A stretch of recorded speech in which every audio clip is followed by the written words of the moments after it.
అప్పుడు డబ్బులు లేవు, నా దగ్గర పేరు ఉంది కానీ డబ్బులు లేవు, మార్కెట్ ఉందో లేదో తెలియదు. అలాంటి పరిస్థితుల్లో వచ్చి వకీల్ సాబ్ అనే సినిమా నాతో తీసి ఈరోజు జనసేన పార్టీ నడపడానికి ఇంధనంగా పనిచేస్తుంది వకీల్ సాబ్ సినిమా, దాని నిర్మాత దిల్ రాజు గారు.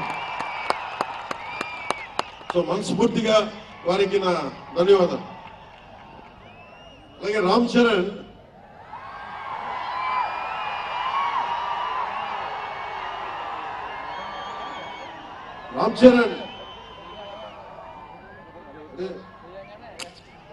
నేను రామ్ చరణ్ ఉన్నప్పుడు, నేను పుట్టినప్పుడు నేను ఇంటర్ ఎప్పుడు చదువుతున్నాను. ఇంటర్ చదువుతున్నప్పుడు నాకు అన్నయ్యకి అబ్బాయి పుట్టాడని చెప్తే ఇంట్లో నామకరణం చేశాను. నామకరణం చేసినప్పుడు మా నాన్నగారు పెట్టిన పేరు, మా ఇంట్లో అందరికీ ఆంజనేయ స్వామి పేరు రావాలి, మా ఇంటి దైవం అని. రామ్ చరణ్ కి రాముడి చరణాల దగ్గర ఉండేవాడు ఎవడో హనుమంతులు, ఆంజనేయ స్వామి. నిత్యం బలం ఉండి కూడా వినయ విధేయతలతో ఉండే వ్యక్తి ఆంజనేయ స్వామి.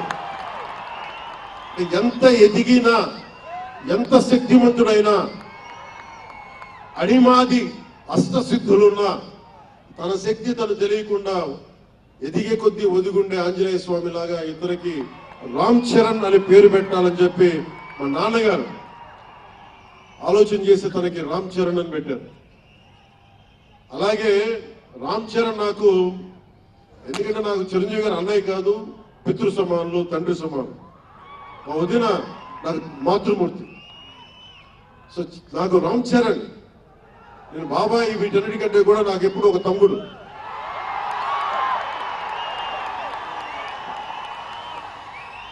చిన్నప్పుడు బాగా ఏడిపించేవాడిని, నేను ఇంకా బద్ధకంగా ఉండేవాడిని.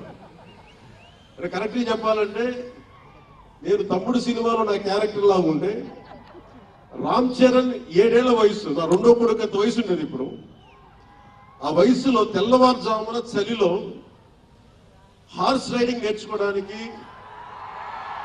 మొత్తం ఆ హెల్మెట్ తో పాటు అన్ని పెట్టుకొని, షూస్ అని సర్దుకొని రాత్రి నేను సోఫాలో పడుకొని ఉంటే వచ్చి పాపం నన్ను లేపి, ఇంకా నేను పడుకునేవాడిని, తను రెడీ అయిపోయి నన్ను లేపి ఒకసారి నేను దింపాల్సి వచ్చేది.